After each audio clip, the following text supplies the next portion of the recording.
Dear interstellar traveler, please close your eyes. Let your breath gently synchronize with the heartbeat of Earth. This is a scientific harbor for souls yearning for peaceful sleep. Tonight, let us spread a gentle blanket of knowledge across the vast sea of stars. The sleepy facts you are about to hear are like spakes of thought dust drifting in the cosmic depths. Did you know Jupiter continuously plays an infrasound symphony with frequencies 1,000,000 times lower than the human hearing threshold? The pulsar in the Crab Nebula flashes every 33 milliseconds, a cosmic timekeeper more precise than an emerald pocket watch. These relaxing astronomy facts will weave into the most unique calming space documentary, projecting a personalized space documentary for sleep deep within your consciousness, before the spark of the Big Bang, even before time itself appeared. What exactly existed in the universe? Did the universe originate from a specific cause, or did it arise without any cause at all? The deeper we delve into the origin of all things, the stranger the answers become. On this journey, we will venture behind the pre-universe, challenge the true meaning of nothingness, and explore whether the universe created itself or was set in motion by something else, from cutting-edge physics to speculative models that push the limits of imagination. This is not just the story of our universe's birth, but a quest to discover if a beginning even exists. The following content is dense with information, so please listen carefully and sleep peacefully. Everything we know has a cause. A spark ignites a flame. A push sets a swing in motion. An idea gives rise to words. But when it comes to the universe itself, we encounter a paradox. If the universe had a beginning, what triggered this initial cause? If there was nothing before it, how could something come into being without any trigger? This is the question of causality at the edge of time. In daily life, beginnings require initiators. But if time itself was born with the universe, then the concept of before loses its meaning. This is precisely why the origin of the universe is so unsettling, and yet so fascinating. If the universe were a line of dominoes, we have found the first one, but we cannot see the hand that pushed it. In classical physics, a beginning must have a cause, but in quantum mechanics, randomness reigns supreme.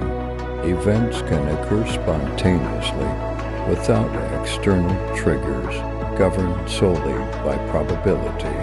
Could the birth of the universe be such an event? A grand quantum dice roll, asking what existed before the universe's birth, falls into a linguistic trap, a trap rooted in our biological instincts, brain structure, and the fabric of human thought. But what if before simply didn't exist outside the time framework?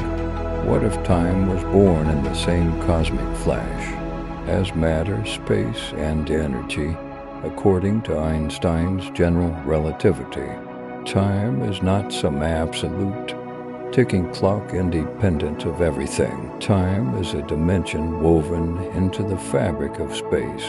Thus, when space was born, time came with it.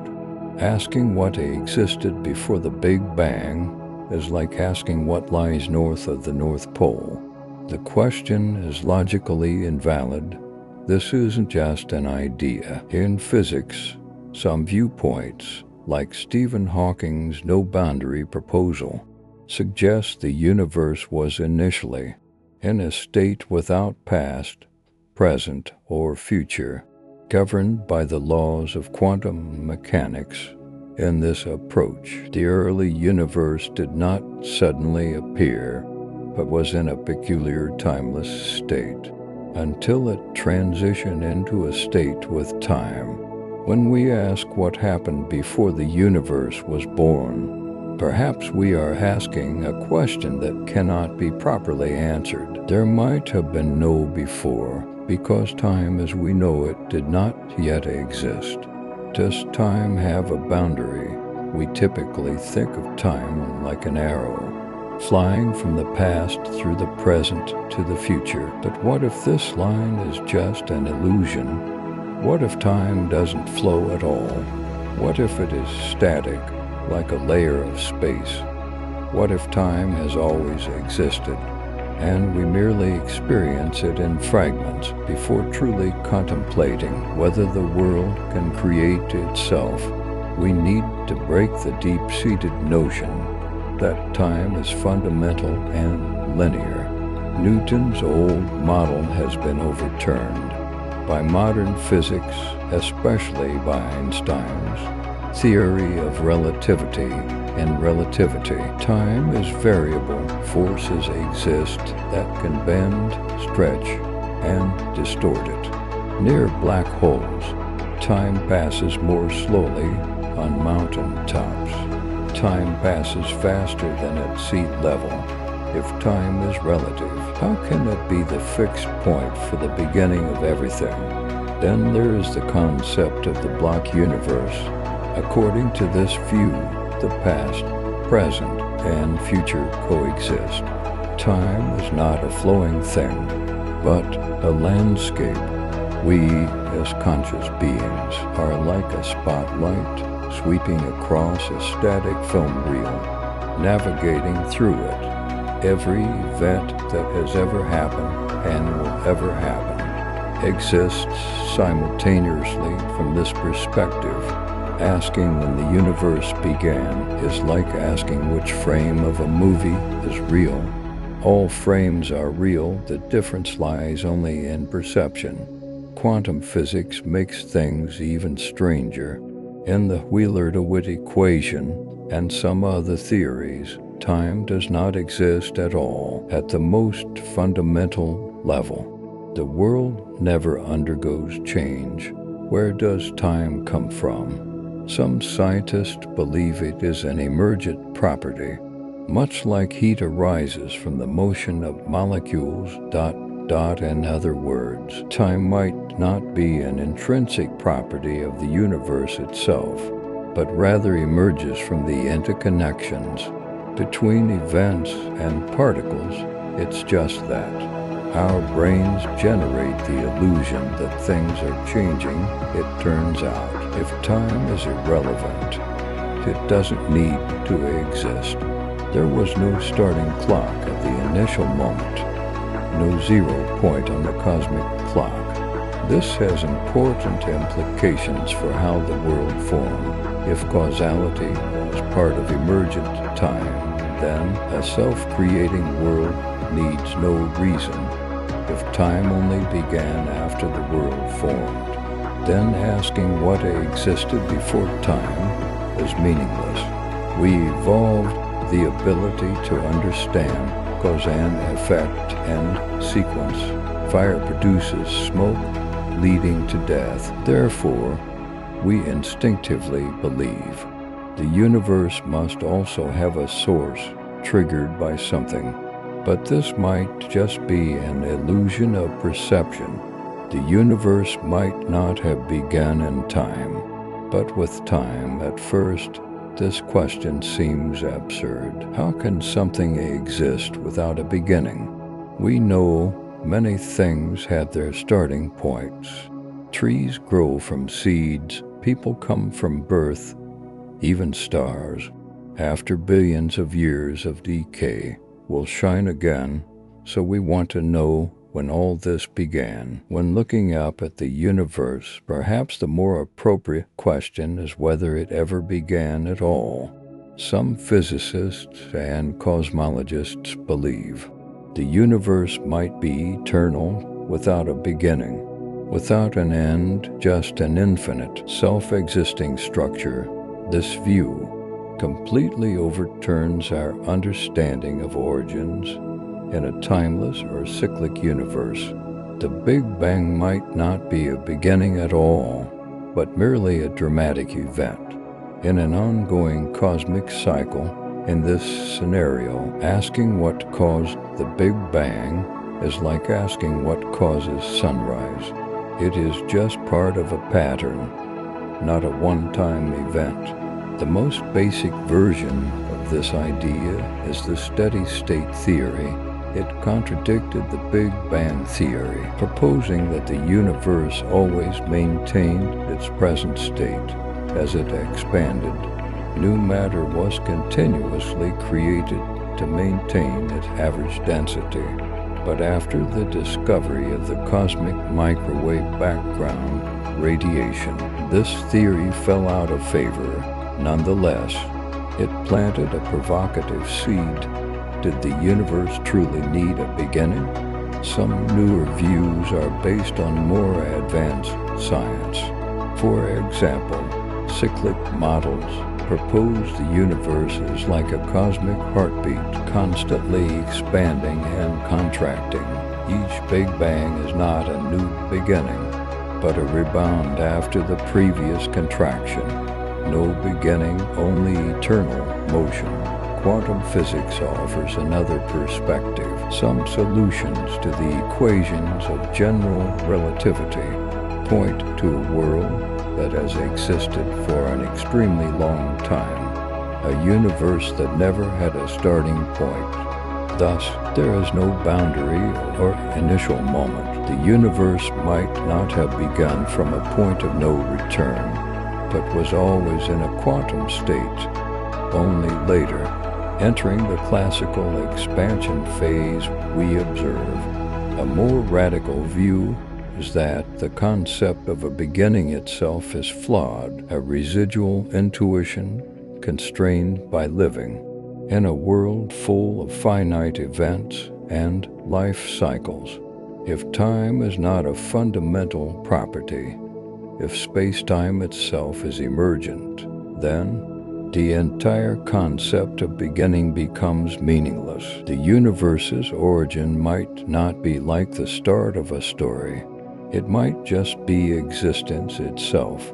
This view of an eternal universe is not a lazy answer to avoid difficult questions.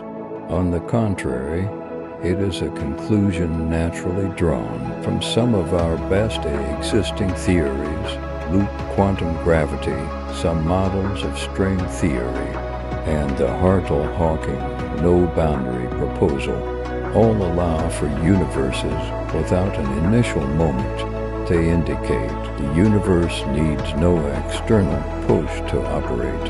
It simply exists, governed by laws that require no initiation. When you remove all planets, stars, even the tiniest atoms, what remains? You might say nothing, a completely silent void, but in quantum physics, nothing is far from empty. It is a boiling, bustling field of activity filled with fleeting virtual particles. Here lies a peculiar quantum world at nature's smallest scales. In the realm of quantum mechanics, energy is never still. Even in regions of space without real particles, quantum uncertainty leads to energy fluctuations. These fluctuations produce virtual particle-antiparticle pairs that appear instantaneously only to annihilate each other. So quickly the universe can't even notice, you might think. What importance do these fleeting particles hold? The answer is their effects are real. The Casimir effect is one example. Two metal plates in a vacuum attract each other due to the nothingness between them. This is virtual particles at work. They also help explain Hawking radiation. Black holes slowly lose mass due to quantum mechanical changes at their boundaries. But what is even more fascinating is, if space can spontaneously generate these particle pairs, then could the entire universe have emerged in a similar way? Some physicists like Edward Tryon, proposed such ideas. The concept he first proposed in the 1970s was bold and simple. The universe might just be one of those OPS events that happens from time to time. This view holds the world as one giant quantum fluctuation, according to the probability laws of quantum physics. Given enough time, bizarre events with odds of 1 in a trillion can also occur. A universe like ours could be one of the most improbable things to happen. It might have briefly borrowed energy from the void and then inflated into a mature universe. A major flaw in this argument is that the total energy of the universe might be zero. The positive energy of matter and radiation is balanced by the negative energy of gravity. As quantum cosmology developed, this view of a universe from nothing gained more traction. The core idea of these models is spacetime is a quantum system that can quantum tunnel from nothing to something. But here, nothing does not mean an absolute starting point. The quantum vacuum is unpredictable, constantly changing, and governed by physical laws. It is the laws that are at work, not some conscious being or divine finger. Of course, this leaves another major question. Where do the physical laws themselves come from? Even if the quantum vacuum can give birth to a universe, it needs to follow rules, and rules imply structure. This is precisely the frontier where quantum cosmology and metaphysics converge, because even if we accept a universe can be born from the quantum vacuum, we haven't fully resolved the question of ultimate origin, only pushed it back one step. Nonetheless, the idea that nothingness is unstable and can erupt into something as vast as a universe remains one of the most astonishing things revealed by modern science. It changes our understanding of creation. Creation is not a miracle, but something that happens by chance. Given sufficient time and conditions, if there is one law of physics that almost everyone has heard of, it's the second law of thermodynamics. It states that entropy always increases over time. Spilled coffee spreads out. Ice melts, stars burn out, order decays. But what if the story doesn't end in chaos? What if entropy is not the enemy of creation, but a key factor? Let's take a closer look at this paradox.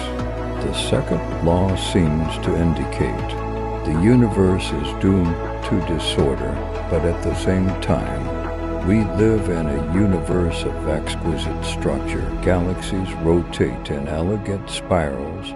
Stars shine in the balance of nuclear fusion. DNA molecules self-assemble into complex blueprints for life.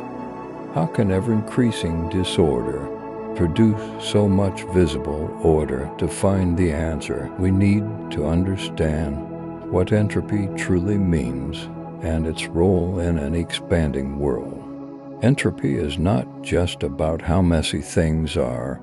It also reflects the number of ways the parts of a system can be arranged.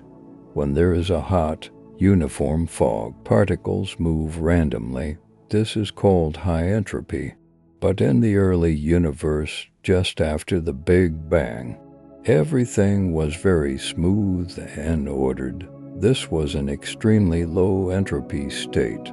So how did a low entropy universe produce stars, planets, and humans? Because gravitational systems behave differently from your bedroom or a gas in a box. In fact, when gravity is at play, it causes matter to clump together, forming structures like stars and galaxies. And the ingenious part of it lies in the fact that, in this process, the total entropy of the entire system increases. Stars and galaxies represent a local decrease in entropy, but they generate vast amounts of heat and radiation, pushing the total entropy of the entire universe higher. This process happens at every level. Even life, the perfect example of order and complexity, does not violate the law of increasing entropy, but follows it. Organisms generate and release entropy. They absorb ordered matter like food, and release disordered matter like heat and waste. Evolution does not defy the second law. It utilizes it, leveraging energy differences, like the sun heating the earth, helps self-organizing systems form. Some physicists propose entropy gradients might be the reason for time's one-way flow, the arrow of time always pointing forward as a result of increasing entropy. Some bold theories suggest the universe began in a highly ordered state, not by accident, because a low entropy state is the only state stable enough to inflate. In other words, order did not begin after the beginning, it was the beginning in cosmology. There's also an interesting view that our universe might be one side of a time-symmetric universe. On the other side of the Big Bang exists a mirror universe where entropy is also increasing, but time runs in the opposite direction. If this is true, our ordered beginning might be part of a larger cosmic balance. Chaos is an inherent part of the cosmic structure. Yes, entropy ensures heat spreads. Milk tea spills, stars die. But on the other hand, it also makes room for the growth of structure, the emergence of complexity, and even the flow of time. Undoubtedly, the formation of the world might stem from chaos, not defiance of it.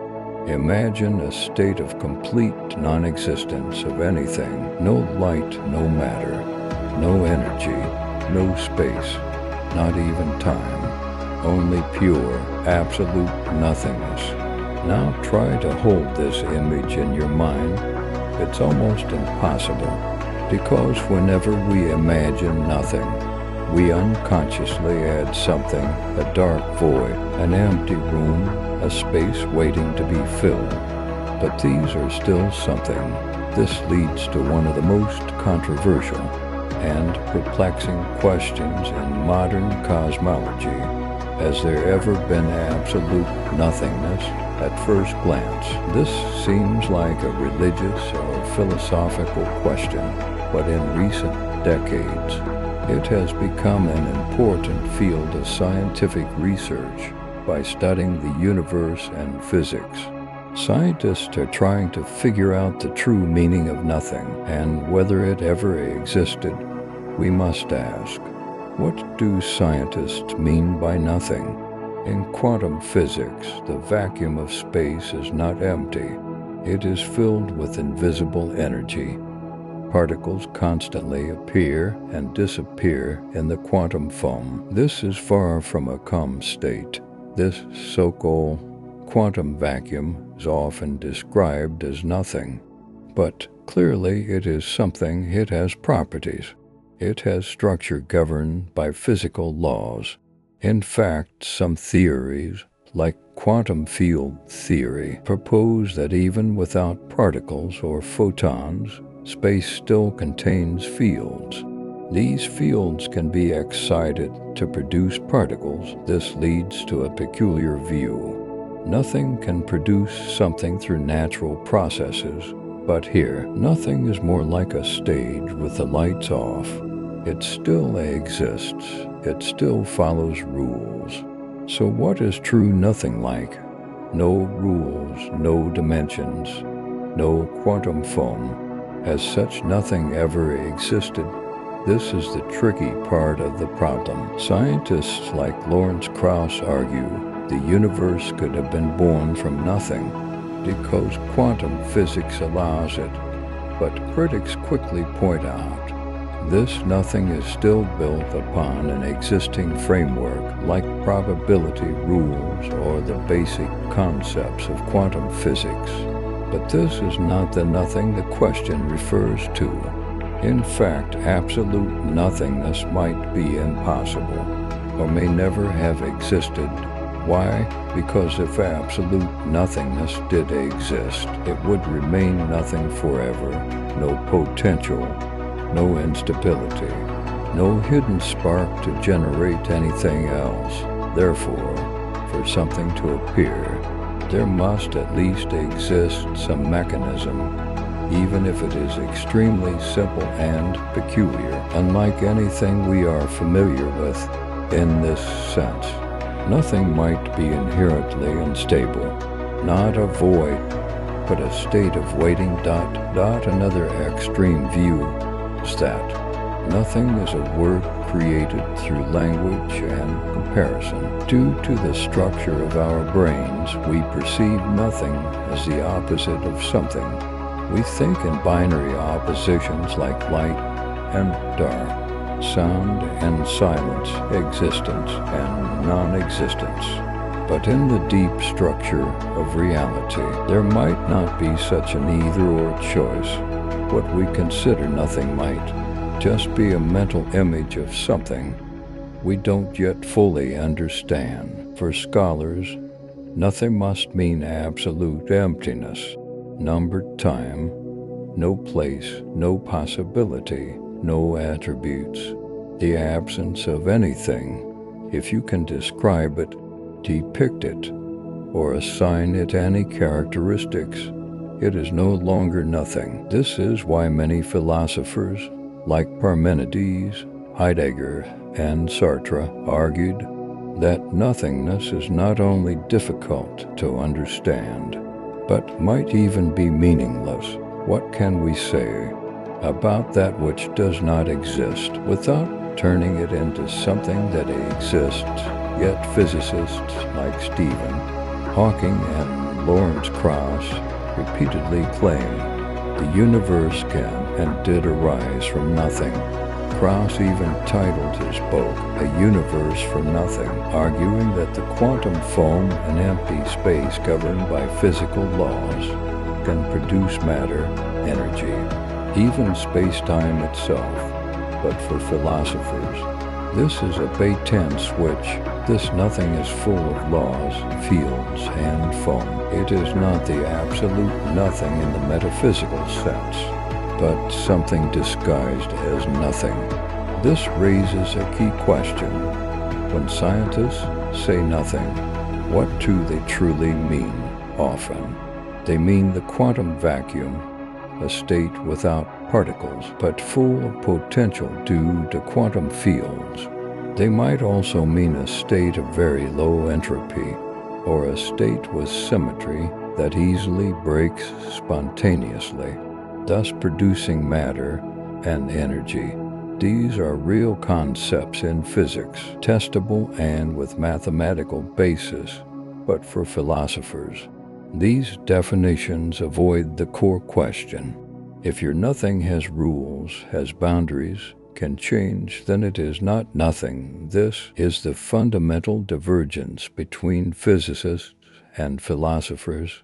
Physicists focus on the measurable, philosophers on the conceivable. For physicists, the question, why is there something rather than nothing, only makes sense if nothing can be defined within a physical framework.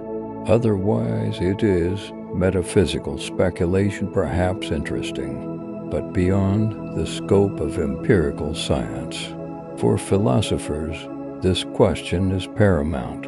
Why does anything exist at all, rather than an eternal, unchanging void? What makes the existence of something possible? Imagine a child asking, who created the universe? The answer is God. Then the obvious follow-up question is, then who created God? Infinite regression is a logical dilemma.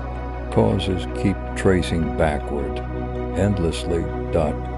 for every answer given. The question is pushed back one step. Something must have triggered the first cause. But what triggered that first cause? Furthermore, if the first cause had its own cause, what was that? This is not just a clever puzzle. It is a deep problem faced by any theory attempting to explain the ultimate origin of everything, whether scientific, theological, or philosophical. The principle of sufficient reason is a good starting point. It states that everything that exists needs a reason. We naturally want to know the reason things happen, be it a star, a tiny particle, or the entire universe. But if the chain of events regresses infinitely, we never get a complete answer, only an endless string of questions needing answers. Many theories, especially traditional theism, avoid this problem with an uncaused cause. Aristotle called it the prime mover. Aquinas called it God. The core idea is there must exist a supreme being or principle that requires no explanation. It needs no reason. It exists eternally and necessarily. But modern thinkers challenge this logic. Why must the first thing be a mind or deity? Why can't it be the quantum foam, eternal laws, or a self-causing cyclic event in quantum physics? It's hard to say what causes what. Small-scale events don't always follow neat causal chains. Particles can appear out of nowhere for no apparent reason. Could the world be the same? Some physicists speculate. The universe is causally closed, a self-contained loop where time and causality bend back on themselves. In these models, the universe needs no external cause, because its beginning and end are connected. It's like asking who created a circle. It is a closed shape with no starting point that needs a creator. Yet questions remain. What enables the world to self-create? If the laws of physics and quantum mechanics shape everything, where do these laws come from? Are we merely elevating the question to a metacosmic or more complex mathematical world level? Another possibility is our need for causality is a limitation of the human mind. Perhaps not all of reality needs a cause like an apple needs a tree. The first cause might not be a thing at all, but a boundary, a transition, a change of state. So we are stuck in a paradox.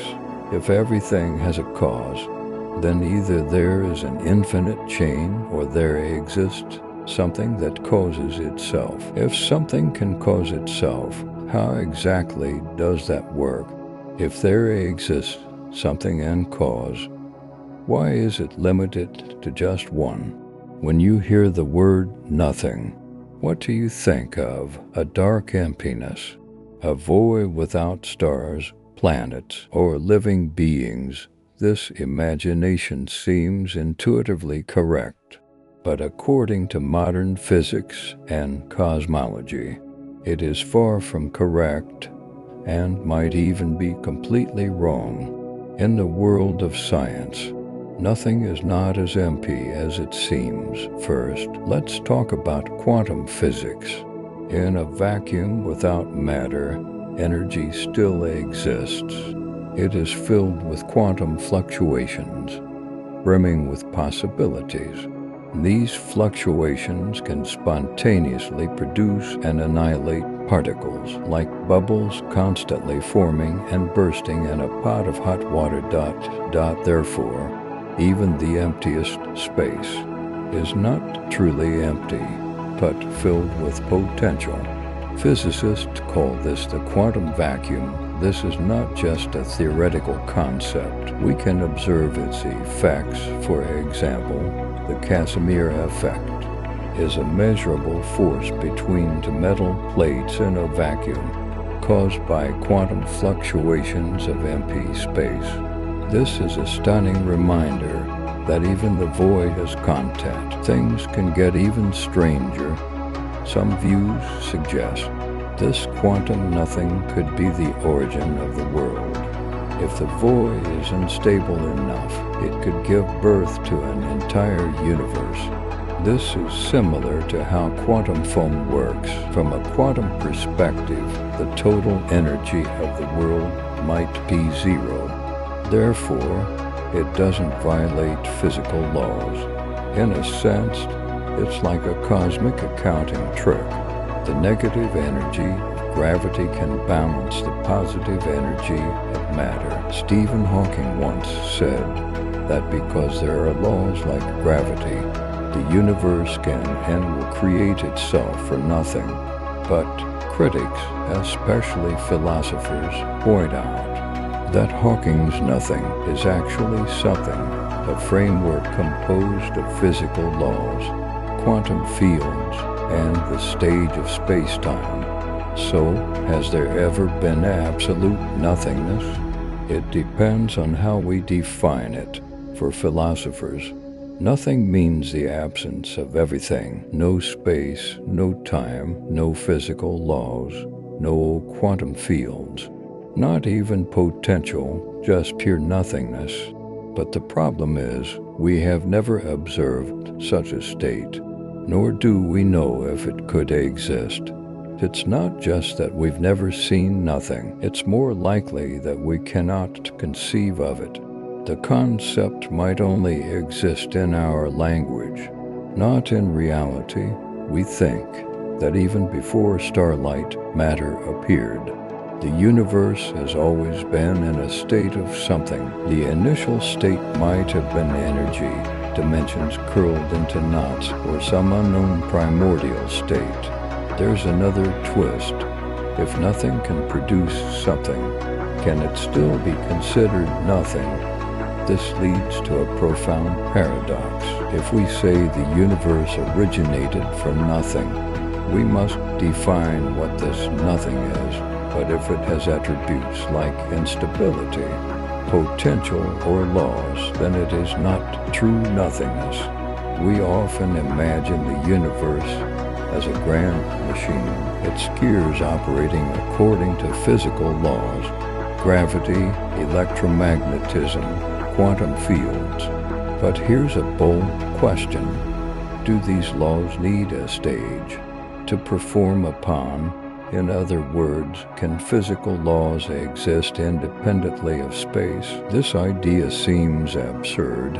After all, how can gravity exert a pull without space to bend, and how can particles move without distance to traverse? We tend to think physical laws operate within space. But what if the opposite is true? What if the laws generate space rather than existing within it? This overturns our intuitive thinking. Instead of imagining the universe beginning with space and then being filled with laws, imagine the laws coming first and space emerging from them. This enters the realm of pre-geometric physics, where scientists study models that do not treat space or time as fundamental attributes. One approach is through causal dynamical triangulation. It builds space-time like Lego bricks, using small, discrete fragments. These bricks are space, rather than existing in space. On a large scale, their arrangement follows simple rules consistent with Einstein's general relativity. In this framework, space and time are not background features, but emergent, just like the temperature in a room isn't something that can be separated out, but a pattern arising when numerous particles move in specific ways. Stephen Wolfram's computational universe theory is even more abstract. He suggests reality is like a cosmic cellular automaton, constituted by a vast, rule-based computer program. This structure is not built within a pre-existing space and time, are not things we can see or touch, but the connections between bits of information. Initially, there is no where, only connections. This means the laws are no longer derivative. The next big logical question is, if there is nothing for the laws to govern, can these laws still exist? Some physicists believe laws are mathematical facts, not dependent on space, matter, or even the world itself. For example, they say 2t=4. This is not caused by anything. It is an objective truth. Always has been, always will be. This echoes Max Tegmark's mathematical universe hypothesis, which proposes the universe as a mathematical structure. We don't discover laws, we exist within them. But this brings a profound contradiction. If laws exist eternally and don't need space, what gives them physical reality? Why is it this specific set of rules, like our universes, and not any of the countless other possible rules? We are not sure. This is precisely part of the puzzle. When there is no space between laws, no transition or separation, no sequence, causality becomes hard to grasp. In such a world, the concept of law begins to resemble something else, a vague, pure truth about to manifest. Imagine a universe existing on its own, without a god, a multiverse creator, or a cosmic clockmaker, only laws cycling back, creating themselves. This is not science fiction, but one of the strangest and most important views in modern physics, stemming from loop quantum gravity theory. To understand this, we first need to know what loop quantum gravity attempts to solve. Einstein's general relativity, his masterpiece, interprets gravity as the curvature of spacetime. Quantum mechanics, on the other hand, governs the bizarre behavior of subatomic particles. But when trying to combine the two, problems arise, especially at singularities like the universe's beginning. Loop quantum gravity was born to address this. It proposes space is not continuous, but composed of tiny, indivisible segments. Like atoms constituting space, these segments, or loops, are extremely small, about the Planck length, roughly 10 to 35 meters. At this scale, smooth space-time dissolves into a quantum foam, a collection of interconnected loops. What does this mean for the origin of the world? In other words, the Big Bang might not have been a beginning at all. Loop quantum cosmology suggests there was a big bounce before the Big Bang. The universe did not appear out of nothing, but began expanding again after a contraction. When the earlier universe contracted, density rose, but due to quantum gravity effects, it did not collapse into a singularity. These effects acted as a kind of repulsive force, preventing collapse and triggering a bounce. In this model, the universe has no beginning, but undergoes cycles. Even more interestingly, this bounce might not be just a silent return. Some versions of the theory propose the quantum structure of spacetime can change itself and create its own conditions. In loop quantum gravity, these loops do not need pre-existing space. They create space through their interactions. In other words, the world might be creating itself. This isn't magic, it's mathematics. The key is that time also originates from these quantum events. Therefore, in the usual sense, before the world existed, there was no before. Time might not flow from past to future, but arise from a series of quantum events that require no starting point. If loop quantum gravity is correct, then the universe did not burst forth from absolute nothingness, but evolved from a quantum structure. Without classical time and space, these loops intertwine, forming the tapestry we call spacetime, from which everything emerges: stars, planets, life. This is still speculative, but it can be tested. Experiments using the cosmic microwave background radiation might find signs of the bounce. If confirmed, it would change the story of cosmic formation, not seeing it as a starting point, but as a turning point in a larger cycle.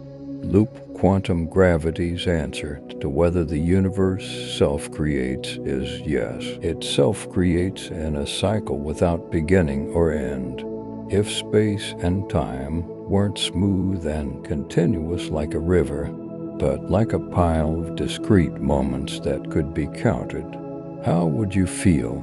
This is the core idea behind causal set theory. It's a model of space-time that not only explains gravity, but also changes our understanding of what constitutes the world. Causal set theory starts with a profound question. What is the nature of space-time? It doesn't view space-time as a smooth substance that can bend and stretch, but as a series of discrete elements called events. These are not particles, not even locations, but individual points in space-time. Each point is connected to others via causality. Imagine reality as a vast, ever-expanding family tree, but not of people, but of the world. Each new event is derived from prior events, connected by causality, just as a family tree depicts parent-child relationships. A causal set depicts which events can influence which others. This grid of causality, rather than the familiar three-dimensional space, becomes the foundation of reality. Space-time, and even physical laws might be derivable from this simple arrangement of points and their connections. The beauty of this idea lies in its simplicity. You don't need time or space to start with, just a series of events and their links. How far apart are two events? It's just the number of steps in the chain of events. How much time has passed? It's the sequence in which events occur. What is the shape of space? It's a characteristic determined by how tightly these direct links are packed. In causal set theory, the universe doesn't evolve in time. It builds time. This might sound abstract, but there's a deep purpose behind this model. Like loop quantum gravity, causal set theory is one of the few models seriously attempting to create a theory of quantum gravity, aiming to unify Einstein's general relativity with quantum mechanics. The main point of causal set theory is that by treating space-time as discrete, it can avoid the troublesome infinities and singularities plaguing standard models. The theory suggests that because events can be counted and generated in a specific order, the universe grows like an organism. New elements are created in a specific sequence controlled by quantum rules. This gives rise to the concept of sequential growth dynamics. The world grows moment by moment through causal links. Space and time are not pre-existing, but are constantly being created. Thinking along these lines leads to a startling conclusion. The world is self-creating, not all at once, not starting from a big bang, but bit by bit, one event after another, like a cosmic book constantly writing itself. causal set theory is still highly theoretical and unproven, but it offers a fresh and fascinating perspective on the universe. The universe is not a giant balloon expanding in space, but a temporal network unfolding according to causal rules, and time and space are illusions we infer from these connections. It's hard to imagine a place without spacetime, matter, or even light. A place so empty it's incomprehensible. Yet from this nothingness, something suddenly emerged, born without a God's hand, without a guiding thought, only a chance twitch in the fabric of quantum. Nothingness, this is the idea behind the astonishing view that the world is made from a quantum fluctuation. The quantum vacuum is a level in space smaller than atoms, molecules, even protons. It is an ocean of uncertainty and possibility. Most of the time, empty space is not truly empty because it's filled with particle-antiparticle pairs constantly appearing and disappearing. This bizarre behavior is real, observed in laboratories through effects like the Casimir effect and virtual particles in quantum electronics. Even in a vacuum, the quantum world is filled with unstoppable fluctuations. Due to quantum uncertainty, small packets of energy can appear out of nowhere. So why couldn't the entire universe arise the same way?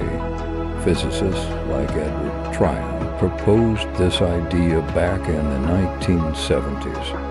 They suggested the universe itself might be the ultimate free lunch, one giant quantum fluctuation that created everything we know. This view holds that the negative energy of gravity precisely balances the positive energy of matter. This means the total energy of the universe is zero. Ultimately, nothing is lost. Everything comes from nothing. But how can something as variable as this create a world with time, space, and physical laws? This is more complex.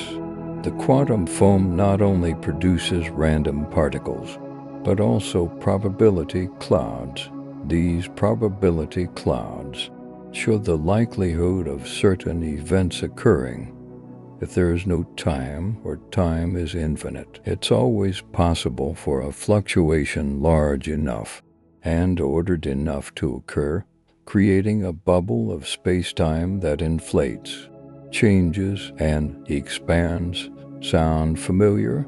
This is the inflationary model of the Big Bang physicist Alan Guth proposed, that our universe, just after its appearance, underwent an unimaginably rapid expansion period. Quantum fluctuation plus inflation equals a universe. Once this baby universe inflated, its internal rules began to operate. As the universe cooled, forces like gravity, electromagnetism, and the strong force might have frozen out from the high-energy chaos, laying the foundation for the formation of atoms, stars, planets, and life. Interestingly, if one world can be born from a small fluctuation, why not many? Some models suggest. New worlds are constantly popping into existence, each slightly different. Our world is just one among many possibilities. Lucky, each world has its own version of reality. Most worlds quickly collapse. Some, like ours, remain stable and keep growing. Some critics of the quantum fluctuation theory argue it relies on physical rules that existed before the universe was born. After all, without time and space, how can a quantum fluctuation occur? This is a good question, but in many interpretations of quantum physics, time and space are not fundamental properties, but emergent traits. In that case, that fluctuation might have been the very first point of time and space. A small disturbance in the void creates a world. It's a crazy idea. No plan, no design. Life is just an ongoing game of probability, the multiverse. The idea that there are many, even infinite, worlds is central to this theory. You should know these are not distant stars and galaxies in our universe, but completely separate worlds with their own space-time, physical laws, even dimensions. These worlds might be constantly forming, like stars being born within stars. So how are baby universes born? One possible process involves quantum tunneling and inflation. Random fluctuations might lead to the formation of bubbles in a high-energy quantum field, like the kind thought to exist in the very early universe. When conditions are right, these bubbles can rapidly grow into self-sustaining regions of space-time, so-called baby universes. Inside each bubble, inflation continues, enabling the formation of galaxies, matter, and energy. From the outside, a baby universe might look like a small region of curved geometry within the parent universe, a bulge or node on the space-time structure. But from the inside, it would appear as a complete universe, with no sign of other universes around. The crazy thing is, these small worlds might be forming all the time. The concept of eternal inflation, based on standard inflationary cosmology, proposes that inflation never completely stops. Inflation only stops in small regions, like our universe, forming isolated pockets of regular space-time, while continuing everywhere else. This creates an ever-expanding structure, a growing tree of worlds, a never-ending pattern of cosmic birth. Some physicists even speculate black holes might be involved in this process. According to one hypothesis, the singularity at the center of a black hole might be a portal to a baby universe. The idea is that matter crushed into the singularity doesn't just vanish, but transitions into a new universe, separate from our own. This means every black hole in our universe could be the seed for another universe. Imagine that, a universe creating other universes through its own gravitational collapse. Like a cosmic family tree with endless branches, some argue. The multiverse, particularly this baby universe scenario, could explain one of cosmology's biggest puzzles, the fine-tuning problem. Our world's physical parameters seem perfectly matched to allow life to exist. If gravity were stronger, stars would disintegrate too quickly. If weaker, stars would never form. If all worlds have different rules, then it's not surprising that among the multitude, at least one has the right conditions for life, and we happen to live in that one. However, the baby universe idea has many problems. The most significant one is we cannot directly observe other worlds. They have no meaningful connection to our universe. This means no signal or information can travel from us to them, or vice versa. So the question arises, can science prove their existence, or are we just chasing phantoms? Imagine you are walking on the Earth's surface, moving from one place to another, crossing countries and oceans. You can move in any direction, never falling off. Why? Because the Earth's surface is curved, has a finite extent, but no edge. Stephen Hawking took this simple idea and extended it to the entire universe. In the 1980s, Hawking, together with physicist James Hartle, proposed what is now known as the no-boundary proposal. The core idea is that at the very first moment, the universe did not begin at a sharp point in time or space. No beginning, no edge, no clear starting line. Instead, time and space formed with a gentle curvature, like the South Pole of the Earth. This model places no boundary on the universe in the past, thus requiring no cause in the usual sense. There was never a time before the universe, because time itself began in this curved form. Hawking and Hartle used complex mathematics, combining quantum physics and general relativity to demonstrate this. They said even if you go back to the universe's very beginning, even before the Planck time, the smallest measurable unit of time, you wouldn't find a singular point of infinite density. Instead, you would enter a place where time is more like space. At these points, time and space are no longer distinct. This period is not governed by classical physics, but by Euclidean quantum gravity. In this theory, time has an imaginary value, as in complex numbers, which helps smooth the equations and remove singularities. In this realm, there is no time as we understand it, no seconds ticking by, no chain of causality, only a smooth, curved landscape. Our familiar universe gradually emerged from here.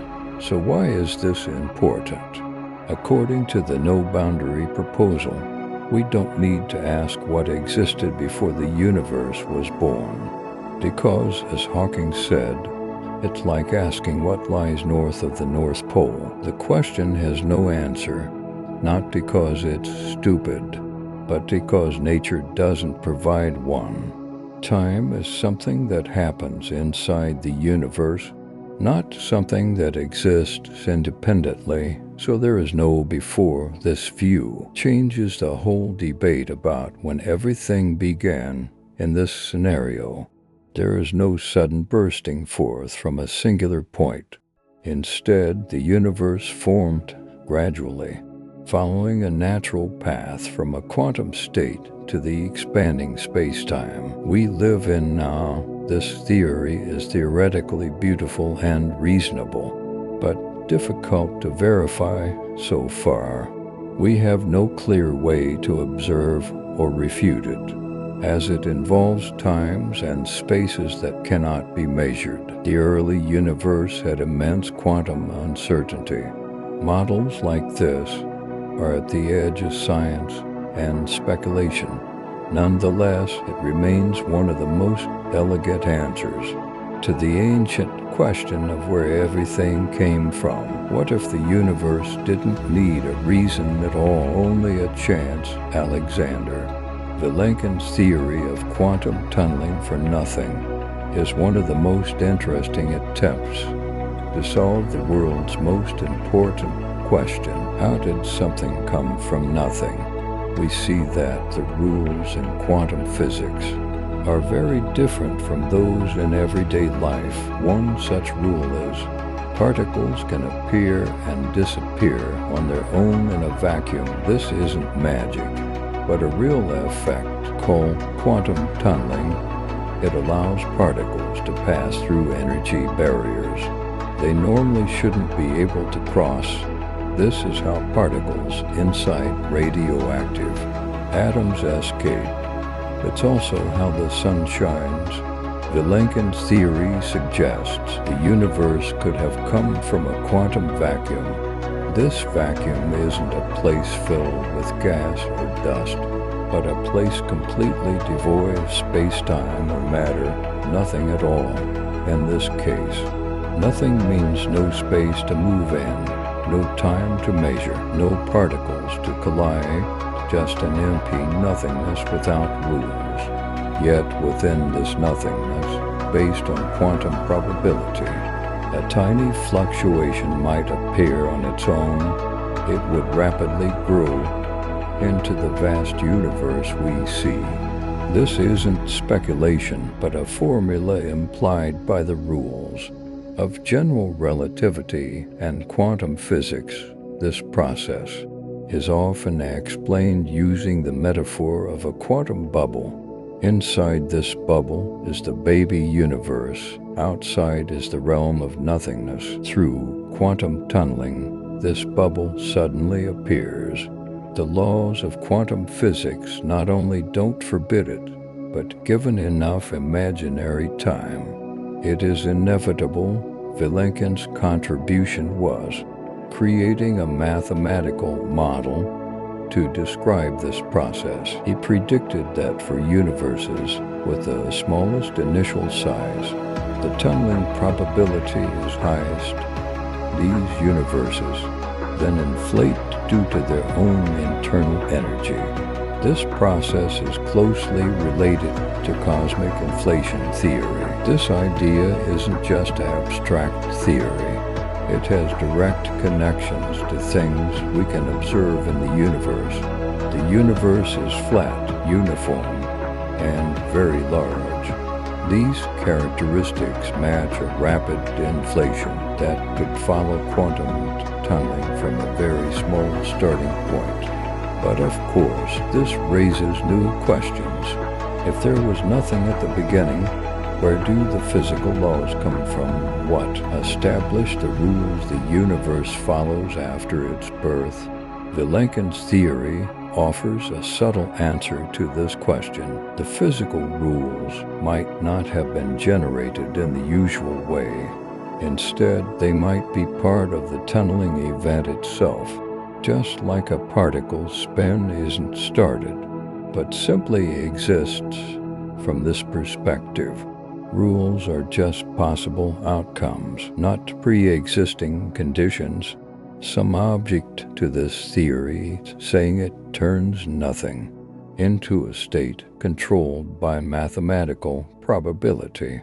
But proponents argue the world's birth needs no time, space, or God, only the possibility hidden within quantum uncertainty. Next time you look up at the stars, remember this: they might not have been built or designed, but became possible in the grand investment game of quantum. Something must always happen at some point. Imagine a book that writes itself, not because someone wrote it, but because the first page leads to the last page appearing, and the last page leads to the first page appearing. This cycle has no starting point. It was always there. Replace the book with the universe, and this is the basis of the idea of closed, time-like curves CTCs. It's a bold idea that the world might be self-creating. At first glance, it sounds like a riddle or a plot from science fiction. How can something bring itself into existence? It sounds like pulling yourself up by your own bootstraps. Yet, theoretical physics today is very peculiar, especially quantum cosmology and general relativity. Closed causal loops might not just be a mental concept. They could be mathematically sound.